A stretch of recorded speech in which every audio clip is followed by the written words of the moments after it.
The history of Astoria is really beyond richness. Astoria Cafe was very, very famous in Taipei because it's the first and the only one founded by the Belarusian. This is not just a simple cafe. Here there is culture, art. Yeah, it's my honor to be here to get in the part here. Yeah.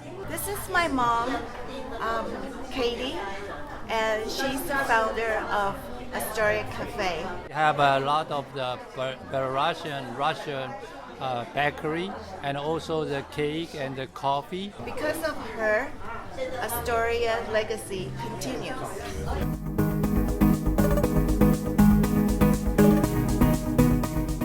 My father met the Russian man in Taipei because the Russian fled from St. Petersburg to Shanghai and Shanghai to Taiwan. After the Second World War, the communists came to China. Yeah, so Chiang Kai-shek president defeated to move to Taiwan. So the Jiang Jingguo's wife, he is also a Belarusian. Yeah, so she took a lot of Belarusian people to come here, so to remodeling the Astoria Cafe in Shanghai. According to my father, it's more than 100 people of Russians came to Taiwan, and some of them couldn't adjust, and some of them left, and some of them stayed, and that's why they are homesick, and they wanted to have borscht, and they want to have those rye bread and wheat bread.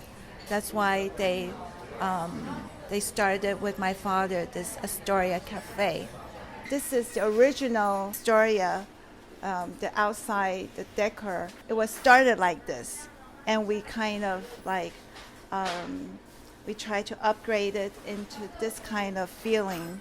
And it's, so the customer who come back has the same memories of the old Astoria. These are very famous writer and artists. This is previous Ma Ying-jeou, our previous president, and he's a very famous poet. And Huang Chuming is a very famous writer, and they all created and their books and their literature or poems, anything that they all became the national treasure, 国宝级, the 国宝 now.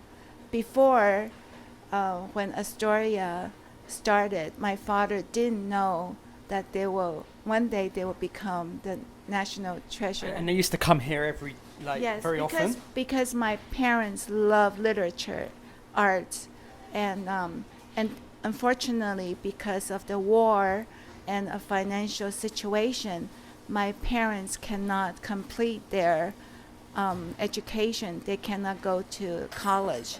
So they have the heart to provide the safe place, this comfortable, friendly environment for people who love literature, who love to study, period, just who love to study, to come. But they never think that they will become the national, world famous writer, artists, poets, photographers.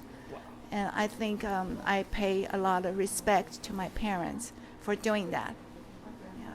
And I hope this legacy will continue for many, many more years to come. The Russian who introduced the borscht into Asia, and the borscht is their national dish.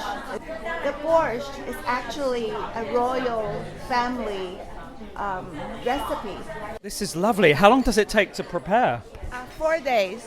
It takes 4 days to prepare. In terms of the style of the soup, it's a Russian style, and my goodness, I'm going to try the beetroot now. I'm really This beetroot is what makes the soup so like special. We have the recipe.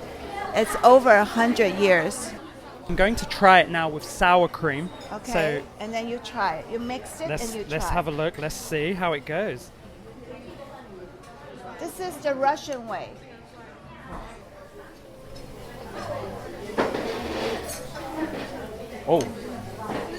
Oh, it's rich. Wow. I like the richness. I mean, I love the beetroot. 4 days in the making. The homemade feeling. It's really profound. You must try this rye bread with a homemade jam. Sweet jam with savory. Really? Yes. Is this how it's done? With the royal family in Russia have it like this? And then when the royal families come, they will smell this and they feel like at home. Do you ever refine your recipe? Have you ever changed it, or you've always kept it exactly the same? For the borscht, we kept it the same, and we refined other dishes. But I think this is authentic.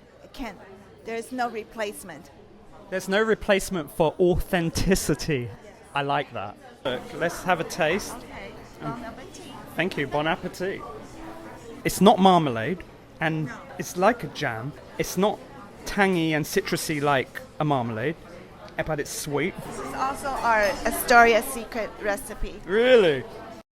It's actually a fish jelly that is one of the favorite dish by our previous president's wife, Jiang Fangliang. And she's from Russia. She loves fish, and this is how they make fish in Russia. So potato with this fish jelly, which I've never had in my entire life and never seen in my entire life. Okay, let's have a look. The mix of the fish and the potato, the savouriness and this texture, and wow, it does melt in your mouth. This is not what I thought Russian food would be. How often do you have this yourself? Actually, I have it every day as my appetizer. My father really cares about the gender, the equality of the gender, and he introduced the chocolate cake for girls to celebrate their birthday in Taiwan. Because back in the old days, people in Taiwan usually celebrate birthday with pork knuckles or with noodles or red bean buns. But only in Astoria, my father introduced the chocolate cake to celebrate birthday for girls in Taiwan. Girls didn't have cakes before 1968. Yes, yeah. And thanks to your father, it really helped to set in motion cakes Yes. for females. For females. Who could imagine that females weren't entitled to have their own birthday cake? I mean, that's revolutionary. Yes, it is. All the books that you see here are all wrote in Astoria. The painting on the wall are from a very famous artist. His name is Li Meishu. Can you imagine 71 years ago in Taiwan there is no museum and there is no art gallery. So these artists will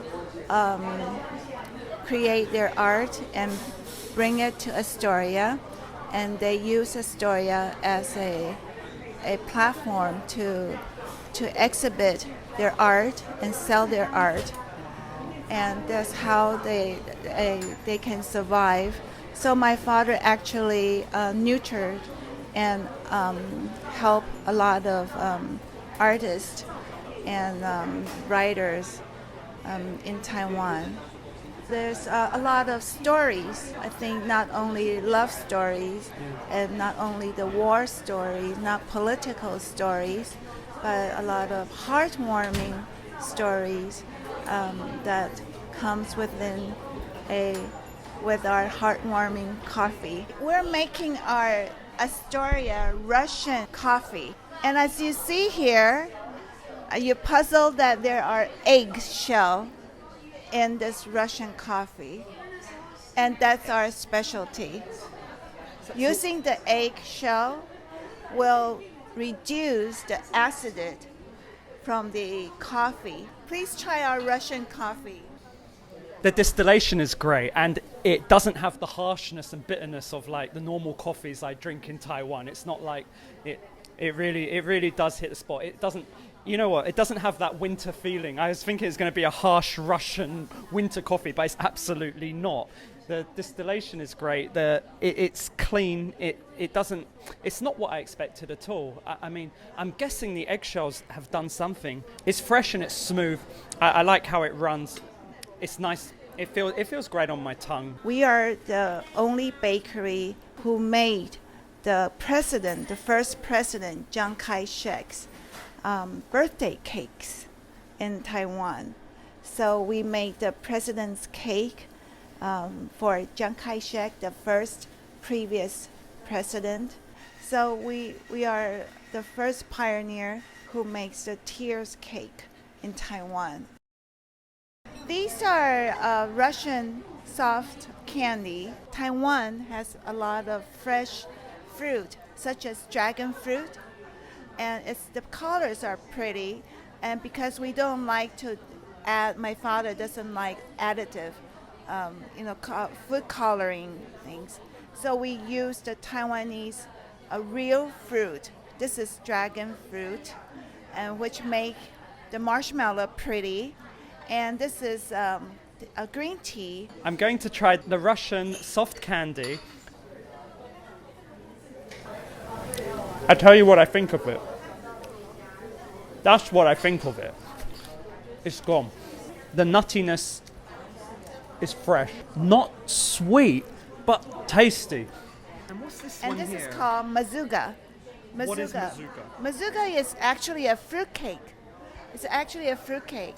But my father altered it with the longyan from Taiwan, because we couldn't, back in 71 years ago, we cannot import blueberries. And therefore, he chooses the Taiwanese fruit to substitute it. Which one is a fusion of Taiwanese and Russian? If I was to say which one was the closest, this one. This one is a fusion, because this is donut, but it's like a cake. So if someone comes here and they want to try something just new here, you'd go for this one? You'd recommend this for their first try? This. A fusioned Russian Taiwanese donut weighing a ton and tasting absolutely great. I'm actually going to try a Russian English fusioned scone. It's not soft and it's not too hard. I thought it could be like a stone, which it's not. It's really tasty and very sweet with the currants, with the raisins, but it really works well with the texture of the scone. I really like this fusion. I mean, with some jam as well, or maybe even clotted cream, this could really be a contender for for the British English tea business. England, you better watch out. Russia's onto you. Over 10 years ago, our Astoria pineapple cake has won the original flavor #1, the golden prize. There is Astoria, Mingxing, the logo on top. Mingxing is yes. Astoria. What I'm interested in is the crust and how sweet it is and how fruity it is. Most places can never mix everything together at the right tempo for me. So let's have a go. Soft, fruity, but not too sweet. I'm impressed by that. It's not too sweet. It doesn't make me feel sick, and I don't feel all those like dirty carbs like from the crustiness of pineapple cakes, and that's what really puts me off. When I think of Taichung pineapple cakes, I always think, no, I can't do it. This is fine. It's got the crust is still nice. You can still taste it. You can still taste what's around it. I like it. Not too buttery, but it's still I'm still impressed by it, and I will finish it. The story in Astoria is definitely a major story in entangling. Wait, what do we have here? Starting with maybe love, maybe with honor, maybe with integrity, to the points of finer food, to the points of great coffee, to the points of a family. Everyone who's come to Astoria, be it from poets to book writers to the royal family, I believe they've really gained something actually very unique and very deep that you really can't see on the surface. And nowadays, many coffee shop is like just selling coffee, but the real marketing is to tell stories. We got the most good recipes to provide our customers the best food and the best drinks. Today is a memorial and it's a very good place to find the old history. It's only when you know the meaning behind the interior, the pictures, the people behind it, the meaning behind the food. It's only then that you find the true qualities. And quality is nearly, from my experience, very hard to find. Proper, authentic quality. Proper Russian food that's been hardly refined in any way and kept and respected at its highest level. And that respect isn't just within the food, it's within the people. From speaking to Karen, I've seen a lot of, I believe her father reflects a lot in her. Karen isn't just someone like a robot who's like the information just passed down through her and she just says it. She says it with heart. Taiwanese, they are very appreciate and this style coffee shop because it's not so many. I think it's a precious for the Astoria Cafe here because we need to tell our child there's a place, those art writers to where they start their stories. I feel like I've just been to a museum, to be honest. It's like, and it's a museum that I want to actually go to again, and I want to go there by myself, and I want to sit and reflect on that. I want to actually feel what it's like to be in the philosophy world, like the philosophical world. It's inspired people to write poems. It's inspired people to draw paintings. In other coffee shop, we don't have such a feeling, you know. Yeah, so it's a very exotic and also very special. I hope this cafe we can always exist and always have a very good relationship with Taiwanese, and the Taiwanese people will always remember the Belarusian and Mr. Chien. They give us so good cafe and a good bakery. Okay, thank you. I think there's a lot of story in this Astoria, and I hope that more people know about this wonderful unconditional love story and this legacy of how this little place created many giants. Thanks to my mom that we have this business in Taiwan.